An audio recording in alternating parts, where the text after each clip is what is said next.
It's the holiday season, and for us, for Jesse and I, that means we get to celebrate, yes, the church stuff and all the festival seasons. Woohoo! The toys. You can see from the mess behind me, it means that we get to catch up on house stuff. Propane, building out a platform in there, got rid of all the trash and stuff. People are calmed down and with their families, and there's no monumental crises.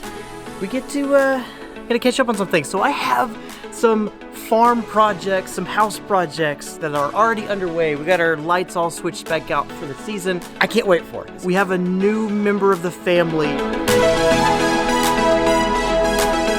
Don't get too attached to him. His name's Kevin Bacon. Lots of other farm, propane, digging, trenching projects coming up. I may sprinkle those in the vlog from here on out. As you may have seen in the previous vlogs, I have a mess underneath this carport because I've been saving this stockpile of wood and stuff for some projects that were coming up in this season. It's this season, I get to get after it. First project is gonna be that little water bucket right there. I wanna do a proof of concept that I can catch rainwater, elevate it a little bit, use it to kind of water the house, the cats, that sort of thing. Then I can take that concept over to the goat project, the goat barn, goat shed, goat alley, you know, the new goat shed. If I can do that, I'll catch all of that water and use it to water the goats next spring. I gotta build the same. Do it. All right. That doesn't make very much sense. I need to tell you why. In February of 2021, we had a massive freeze and snowstorm come through and wipe out the grid for Texas. And that left us reliant upon intermittent cycles of about 15 minutes of power per hour, and that was not enough to heat our house.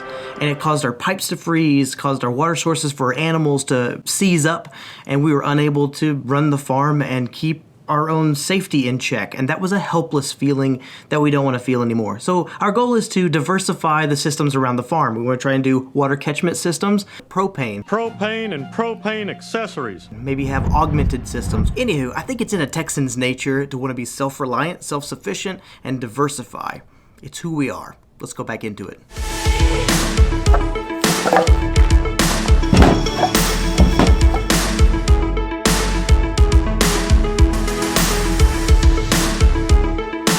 As you're probably intensely aware, I'm not a carpenter. I'm trying to figure this leg portion out. I thought I could cut them all the same way. If I cut them all in the same spot, that's not true. Only two of them.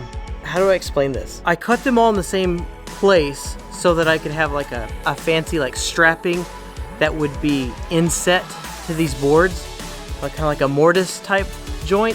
Just trying to figure out in my mind, not real good with spatial awareness, where to put the other ones because they're not all going to line up in the same spot. I'm working through that right now. Have a little trouble with it. Don't know if it's all going to work out. I may have like open gaps on the outside. Not real sure. So that's what I'm working on right now. I'm going to finish trying to establish that and put that together next. And then the top should just fly by, in theory. I cannot figure this out. Okay, I'm on my third, fourth iteration of this, and I'm not winning. Probably gonna finish this today. I'm just gonna run the time lapse, and Lord willing, I get this thing finished. God, just the legs are facing the wrong. There's too many angles. Spatial awareness might have bit off more than I can chew today. Oh well, it's fun. It's done. I don't think I can say that with good conscience. I cut a bunch of corners at the end. Nothing's level. Kind of abandoned my whole plan for this, and I think I'm just gonna rip it apart and start again tomorrow. So goes the projects. Anyway, it's fun. See you tomorrow.